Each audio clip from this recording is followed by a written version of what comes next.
Hello and welcome to Untwisted Threads.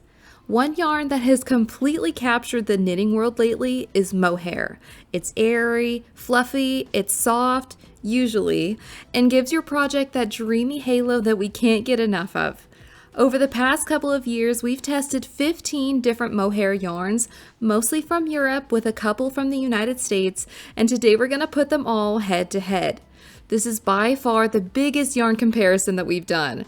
Instead of diving into every detail on every single yarn, I'll be sharing the winners in 4 categories: color selection, traction, softness, and cost, and see if we get a winner.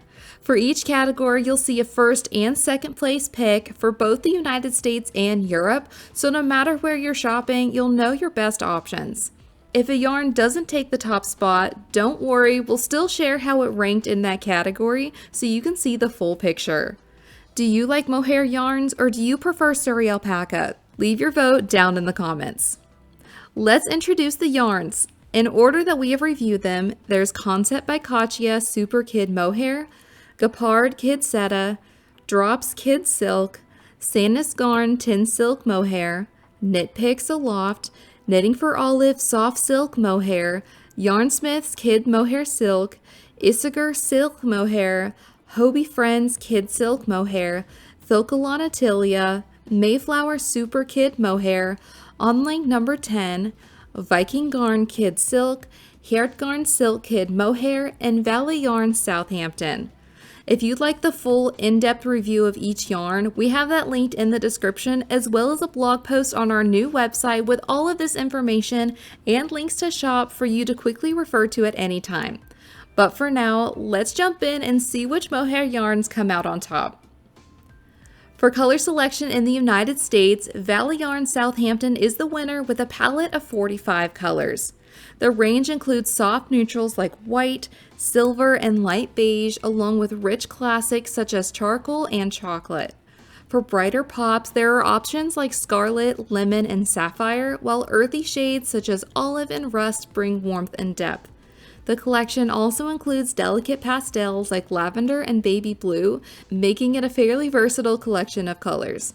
Knit Picks Aloft follows in second place with 22 colors, offering a more curated but stylish collection.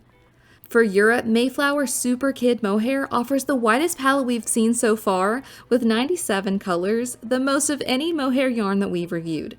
The shades range from classic neutrals like white, cream, charcoal, black, and sandy beige, to darker tones such as dark navy and Bordeaux.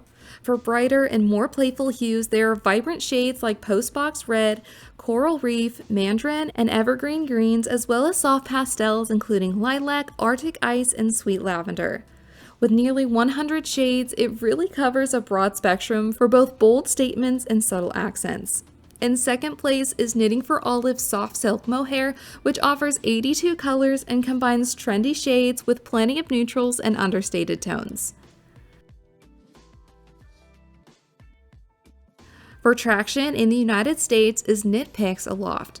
While most mohair are fairly similar to work with in my opinion, I found that some get caught less and glide better on the needles. Since I do have sensitive skin, the traction scores we give take that into consideration, as a more rustic yarn is harder for me to work with than a softer one. Both US yarns were similar to work with considering they are a mohair, but Aloft was softer, making it more enjoyable. For Europe, we have a few winners. In no particular order is Concept by Katya, Gapard, Sandnes Garn, Yarnsmiths, Isager, Filcolana, Mayflower, and Onling. They were all pretty similar to each other to work with.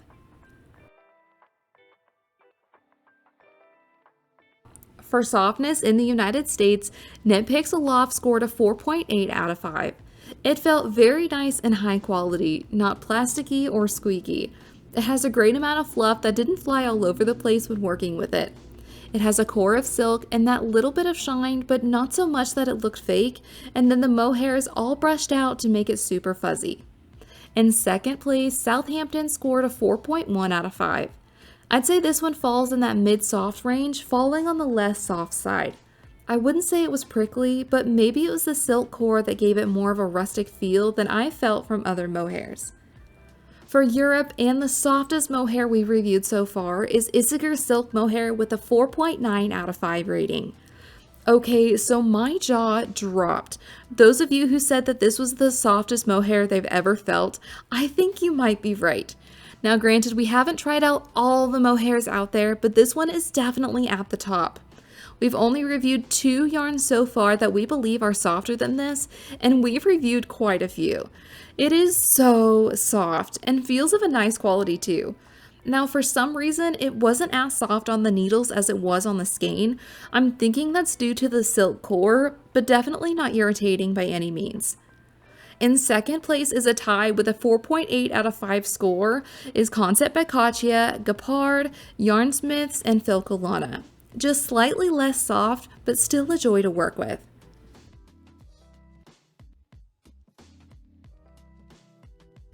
For cost in the United States, of course, it always depends on if there's a sale going on, right? But regular price, Southampton takes first place with $10.49 per 25 gram skein. That breaks down to about 4 cents per yard. Then a loft comes in at $13.99 US per skein and only 5 cents per yard. There's only 1 cent per yard between the two, but it does make a difference. For cost in Europe, not surprisingly, Drops Kid Silk comes in first, being $5.98 per 25 grams and only 2 cents per yard. And second is Hjertgarn Silk Kid Mohair at $9.40 per 25 gram, and not too far behind is Yarnsmith's Kid Mohair Silk at $9.85 per skein. Now, when it comes to overall scores, in the United States, Aloft and Southampton come in at a tie. Now, granted, these scores also don't have to mean anything either. If you're looking for something softer, I'd say go with Aloft. If you want a larger color selection and a cheaper price point, then maybe try Southampton. For Europe, I think Isager Silk Mohair and Yarnsmith's Kid Mohair Silk were the ones that showed up on the leaderboard more than once. So all in all, really, it just depends on what you're looking for: more colors, the best knitting experience, softness, or the cost. Now, regardless of scores, which ones are my personal top picks? I would love to work with the Isager, Filcolana, Knit Picks, and Yarnsmith's Mohair again. I've never actually made a project with mohair before, but after reviewing these, I'm thinking maybe I should give it a go. Do you have a favorite mohair that you've worked with, or did we miss one that you want us to review next? Especially if you have more United States mohair suggestions, we would love to hear about it in the comments below. And if you enjoyed today's comparison, please give it a like, subscribe to our channel, and we'll see you next time.